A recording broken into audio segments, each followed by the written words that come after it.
अस्सलाम वालेकुम वरहमतुल्लाह। मैं हूं तबीब उसामा अनवर और आप देख रहे हैं हेल्थ सीक्रेट्स। आज हम सोजन के बारे में बात करेंगे कि बाज़ लोग जब सुबह सो के उठते हैं वो फ़ील करते हैं कि उनके चेहरे पे सोजन आ गई है, हाथों पे सोजन आ गई है। जैसे जैसे दिन गुज़रता जाता है सोजन ख़त्म होती जाती है।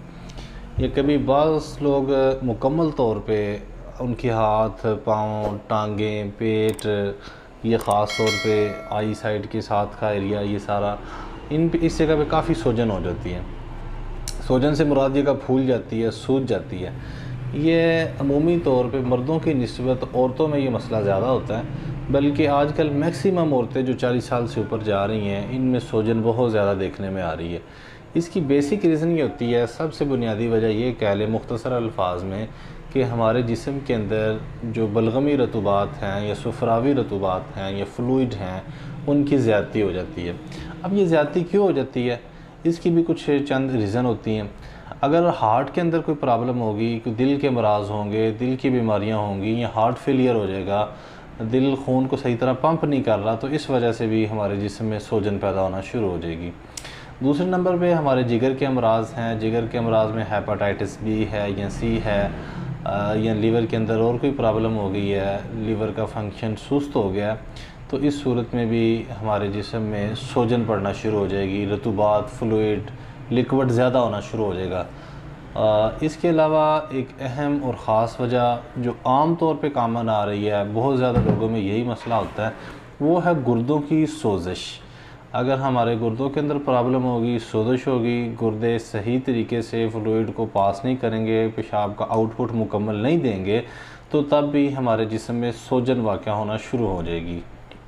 इसको आप यूँ ले लें कि बहुत अगर हम पानी पी रहे हैं, जितनी 10 गिलास पी रहे हैं, 20 गिलास पी रहे हैं, या हमारे खाने के अंदर फ्लूइड है, लिक्विड है, तो वो उतना ही लिक्विड है जो जिस्म को चाहिए ज़रूरी मिक़दार में रुक के बाकी जिस्म से ख़ारिज हो जाना चाहिए। अगर वो जिस्म से ख़ारिज नहीं होगा तो वो जिस्म में जमा होता रहेगा, आहिस्ता आहिस्ता वो जिस्म में सोजन की शक्ल इख्तियार कर जाएगा। इसे देखने के लिए कि सोजन है या नहीं, सबसे पहले याद रखिएगा कि जो भी सोजन गुर्दों की वजह से होगी, किडनी की वजह से होगी, वो पाँव पे सबसे पहले ज़ाहिर होगी, ख़ास तौर पे दाएं पाँव पे, टखने पे, फिर दाएं पिंडली पे, फिर बाईं टांग पे। इसको चेक करने का तरीका यह है कि आप ये मिसाल के तौर पे इस जगह पे अगर सोजन आई हुई है तो अंगूठा रख के थोड़ा सा दबाएंगे, फिर छोड़ेंगे तो यहाँ पे घड़ा सा बन जाएगा। इसको एडीमा भी कहा जाता है। तो इस सिलसिले में जब भी सोजन हो जाएगी, याद रखें कि दर्द बहुत ज़्यादा होगा। बाज़ लोग दर्दों की शिकायत करते हैं, फिर दर्दों की मेडिसिन खाना शुरू कर देते हैं, और ये याद रखें कि जो वक्ती पेन किलर मेडिसिन होती हैं, जिस तरह ब्रुफेन है, पैरासीटामोल है, पैनाडोल या स्टीरॉइड्स वगैरह, ख़ास तौर पे ये बहुत जल्द सोजन पैदा करते हैं। इनका गुर्दों पे बहुत ज़्यादा इफ़ेक्ट होता है और ये उसके बाद बहुत ज़्यादा जल्दी सोजन पैदा करना शुरू कर देते हैं।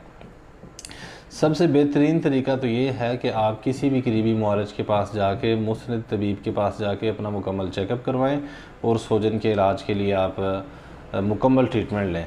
और घर के अंदर आप इस्तेमाल करने के लिए ये कर सकते हैं कि मैं आपको वो रेमेडीज़ बता रहा हूँ जिनकी वजह से आपकी सोजन में कमी पैदा हो जाएगी। काले चने सोजन को कम करने में अहम किरदार अदा करते हैं। इसमें आप काले चने का सालन बना सकती हैं, या काले चने भुने हुए ले लें, उन्हें आप दिन में एक टाइम रख लें, 3-4 मरतबा एक ख़ास मिक़दार में, जितने आप इजीली खा सकते हैं इस्तेमाल करें।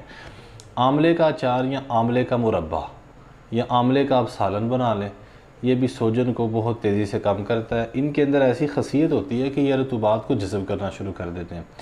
इसके साथ ये सिंपल सोजन के लिए कि आपकी सोजन फ़ौरी ख़त्म हो जाएगी, लेकिन जो सोजन की रीज़न है, सोजन की जो कॉज़ है, इसका ट्रीटमेंट आपको ज़रूर करवाना चाहिए।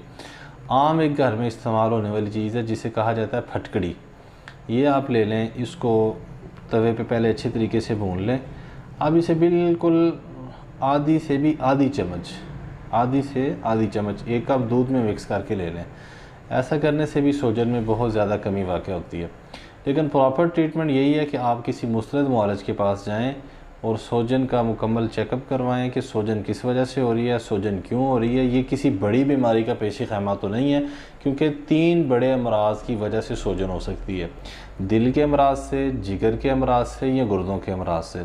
ये एक अलामत है जो ज़ाहिर कर रही है कि आपके अंदर कोई बड़ी बीमारी रूनुमा होने वाली है, वाक़या होने वाली है या वाक़या हो चुकी है, तो फ़ौरी तौर पे इसका ट्रीटमेंट करना चाहिए।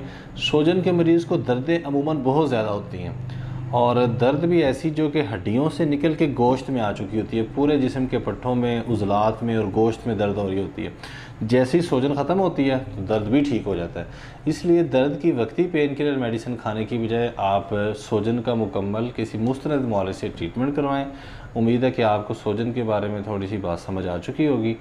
आज के लिए इतना काफ़ी है। नेक्स्ट इंशाल्लाह हम एक नए टॉपिक के साथ आपकी खिदमत में हाज़िर होंगे। अस्सलाम वालेकुम वरहमतुल्लाहि वबरकातुहू।